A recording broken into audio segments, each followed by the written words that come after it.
Turn back eye. 5 slept on players having low-key great seasons this year.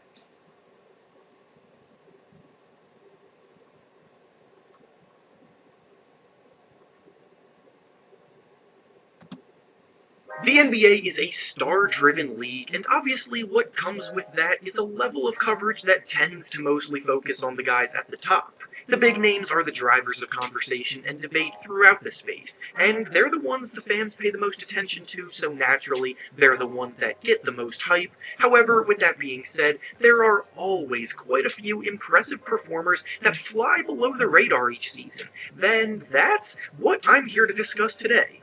In today's video, we'll be discussing 5 slept-on NBA players that are having pretty great seasons, while very few people are seeming to notice. Before we start though, make sure to like the video and subscribe to the channel, as all support is very much appreciated. Now with that being said, let's begin. The first slept-on player having a pretty damn good season in 2023 that we'll be discussing today is Shai Gilgeous-Alexander of the Oklahoma City Thunder.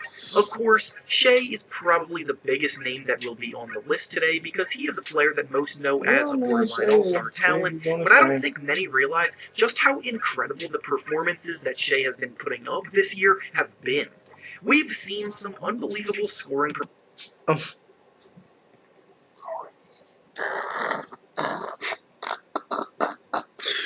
Oh no, no, this is not happening. Oh my God, this is. I'm sorry, yo. I'm sorry.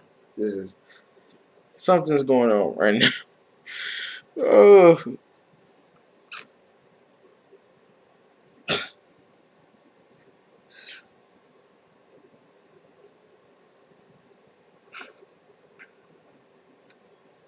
Anyway, Shai, man, Shai is having a good year. Let's be honest, Shai is having a good year.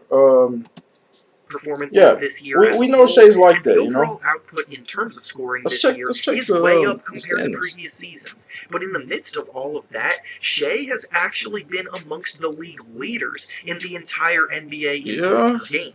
Oh, they 11th place. Tied for I don't know. 4th in points per game with Jason Tatum of the Boston Celtics. Oh yeah, so he's 4th. Single player wise, yes. And the Shai only is hooping. Players scoring more per game than sign in the right direction. Luka Doncic, Joel Embiid, and Giannis Antetokounmpo, who are 3 of the best players in the entire NBA.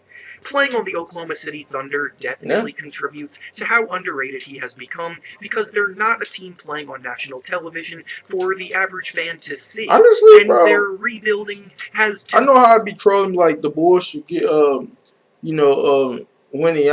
Wemby. Okay, see should scoop him.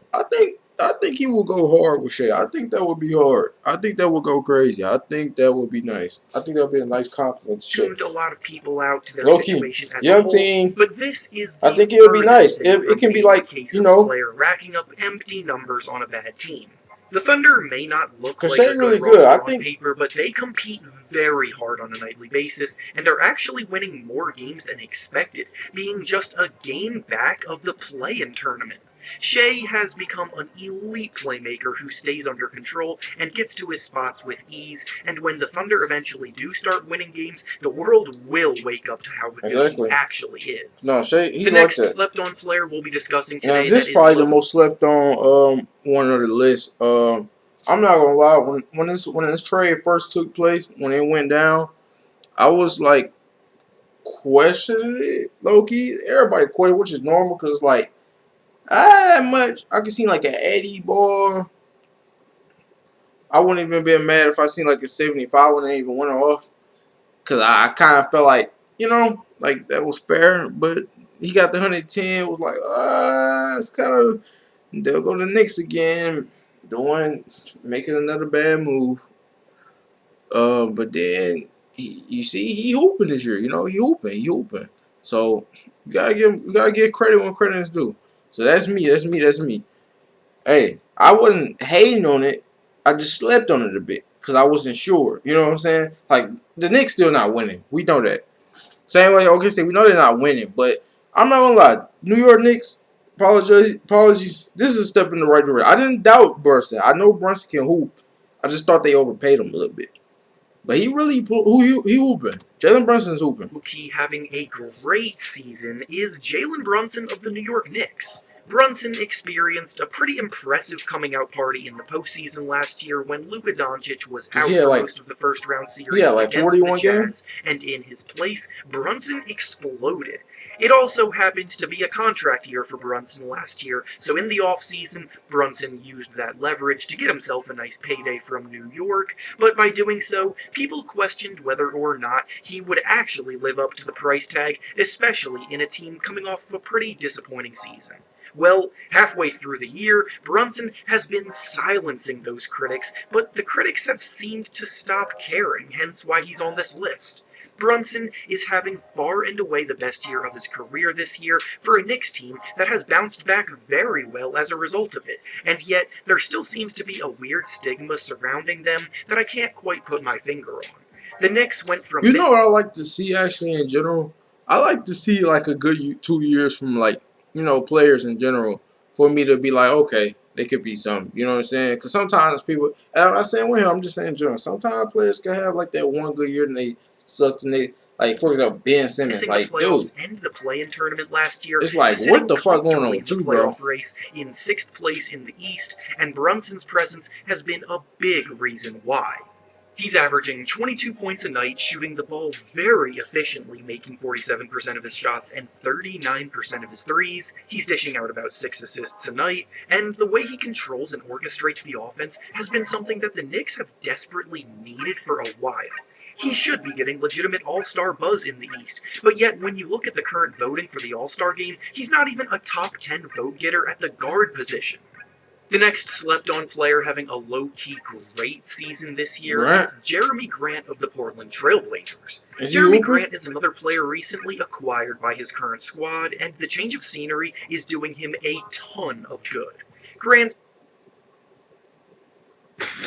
Our mission in Coding Dojo is about redefining what's possible in our students' lives. Like Grant, he's not bad, but Portland's still garbage.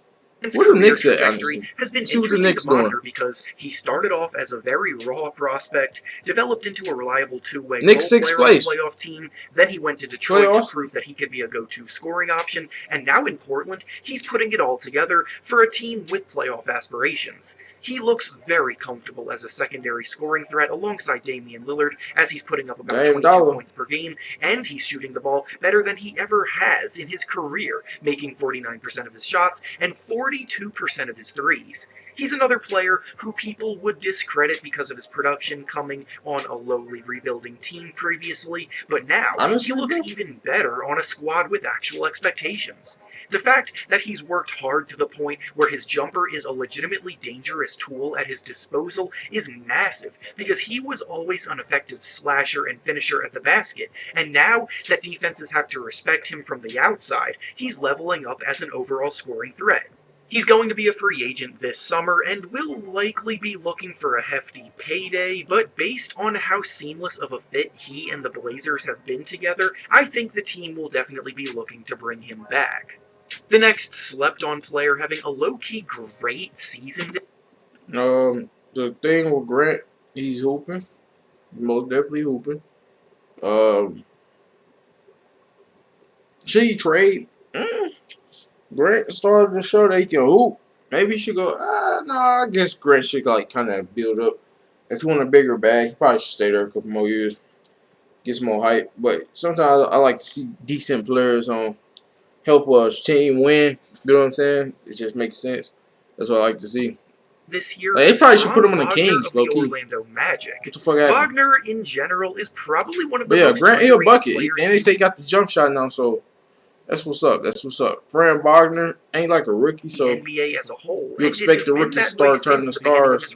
So that's a good sign. As a rookie, he was as good as anybody. But that nigga be getting, he wasn't one of the big names, be ready to whoop his ass at time. I'm not gonna lie. When it comes to recognition for his work, his production and consistency were as good as any rookie last season. But yet he finished in 5th place in the Rookie of the Year voting, behind Scotty Barnes, Evan Mobley, Cade Cunningham, and Jalen Green.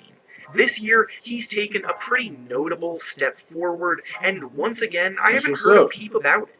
On the season, Wagner is actually averaging just over 20 points per game, and he's shooting the ball even better than he did last year, making 49% of his shots. I understand that being in Orlando doesn't help much, and the fact that he's playing alongside the Rookie of the Year favorite this year, Paolo Banchero, will also steal some spotlight, but Wagner has probably been the team's best and most well-rounded player this year.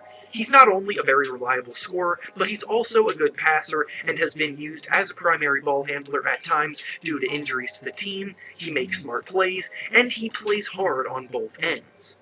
And finally, the last slept-on player we'll be discussing today who deserves more recognition is Bojan Bogdanovic of the Detroit Pistons. Bojan could legitimately land on lists like this most years of his career because he always quietly produces at an impressive level without getting any shine for it. Most recently, he had been used as a secondary scorer alongside Donovan Mitchell in Utah, but this year, the Pistons brought him in hoping to take a step forward with their young core.